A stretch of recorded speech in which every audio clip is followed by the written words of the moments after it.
Happy Thursday, everybody, and welcome into another edition of the GC Roundup presented by Clint Hammond of the Mortgage Network, where we keep you up to speed on everything you need to know in Gamecock Nation.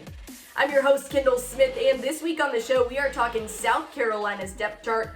Will Jason Brown get the start against Florida following his performance against Texas A&M? Plus, Jalen Foster went from walk-on to one of the best players in the nation. How that's being recognized on a national level.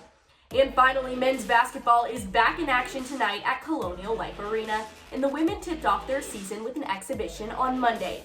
Hear what Frank Martin and John Staley had to say as non-conference play begins next week. All of that and more coming up on this week's edition of the GC Roundup, so don't go anywhere.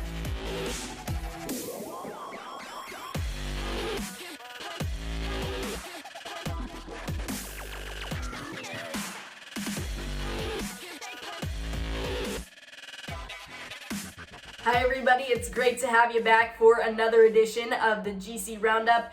We have so much to get into this week, but before I go any further, I have to give a big shout out to all of my Atlanta Braves fans out there.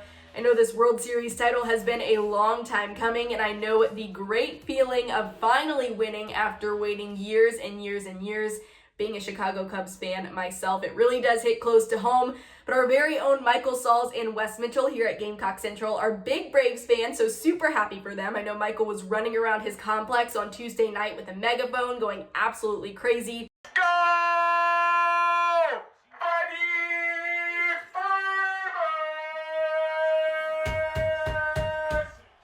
Wes was super excited too, so huge shout out to all of the Braves fans out there. I'm super excited for you all. But speaking of Georgia, that reminds me of Zeb Noland, which reminds me of the quarterback situation here at South Carolina, something we always seem to get to here on the GC Roundup. And while a quarterback has yet to be named the starter for Saturday's matchup against Georgia, and the depth chart reads both Zeb Noland or Jason Brown could start on Saturday, several players had high words of praise for Jason Brown following his performance at Texas A&M. Check it out. Just seeing him be successful and do what he normally does, and everybody else be amazed at what kind of passes he making. I just think it's just an everyday thing because I've been seeing it forever. He gonna throw it. So I mean that's pretty much how I see it. We have a lot of. You can ask any receiver in the country, in the nation. There be some plays where it's you have a corner out and you're not in the progression.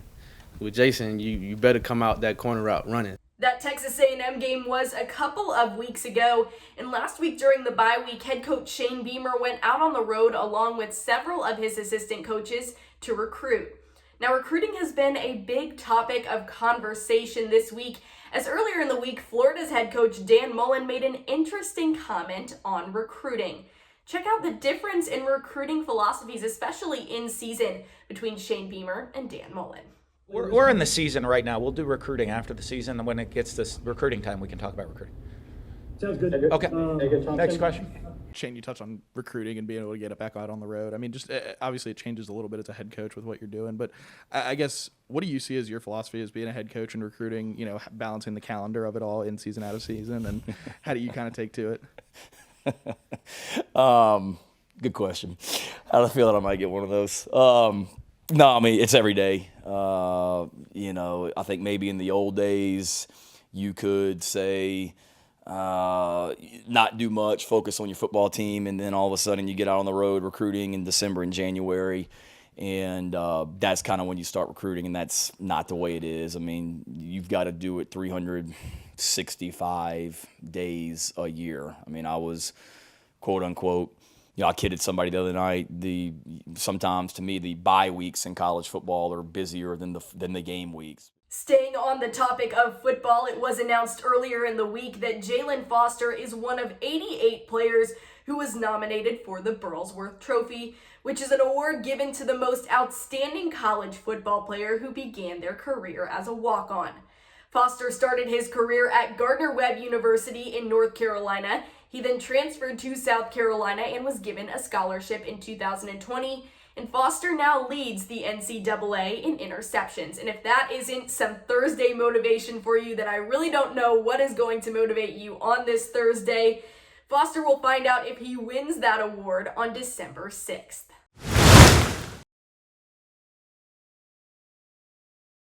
Basketball is back in action in the state of South Carolina, as tonight the South Carolina men's basketball team faces Benedict in an exhibition matchup set for 7 o'clock p.m. at Colonial Life Arena. Now, the South Carolina women's basketball team, they faced Benedict on Monday, where they won that exhibition game with a final score of 98-41. The South Carolina women's basketball team will head to Raleigh, North Carolina this upcoming Tuesday for their first regular season game of the year, in which they will take on the number 5 ranked NC State Wolfpack. Now, South Carolina is ranked number 1 in the country according to the Associated Press poll. Again, NC State ranked number 5, and this is a huge matchup for South Carolina to kick off their season. And being from North Carolina, I'm really sick and tired of this Wolfpack sign that NC State does. So you got to put the Spurs up. South Carolina, a huge road contest to start off their season. Now, Don Staley spoke with the media following South Carolina's exhibition victory over Benedict earlier in the week, and Frank Martin spoke with the media during a press conference earlier in the week. Here's what they both had to say. I mean, we do talk about just creating the habits we want to see on game day.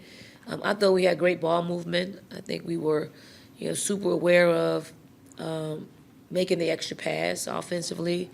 I thought we did a pretty good job at pushing the ball down the floor after the first quarter.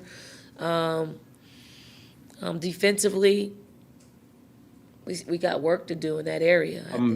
Joe, this team, I've had to pull them off each other a couple times, and I don't mean like physically punching each other in the head. I mean just from a competitor standpoint.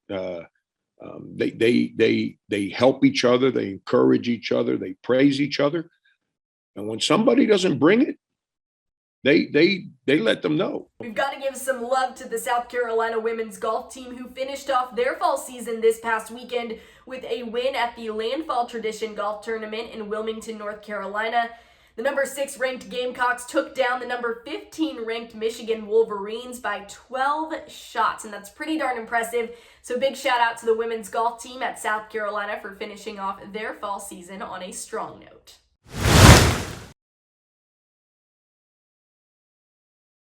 Before we get out of here, South Carolina women's volleyball is home this weekend against Kentucky. You can watch them at the Carolina Volleyball Center tonight at 7 p.m. and tomorrow at 7 p.m. And of course, on Saturday, the big headliner of the weekend, South Carolina football taking on Florida at 7:30 p.m. at Williams-Brice Stadium. If you're not going to be here in person, you can check out that game on the SEC Network. But that's going to do it for us here today on the GC Roundup, presented by Clint Hammond of the Mortgage Network, where we keep you up to speed on everything you need to know in Gamecock Nation. I'm your host, Kendall Smith. I hope that you all have a wonderful, wonderful day. I hope that you had a happy Halloween. Finish the week strong, and we will be back here for another edition of Before the Sandstorm on Saturday morning. Subscribe to GamecockCentral.com, and I will see you all in the next episode. Bye, everybody.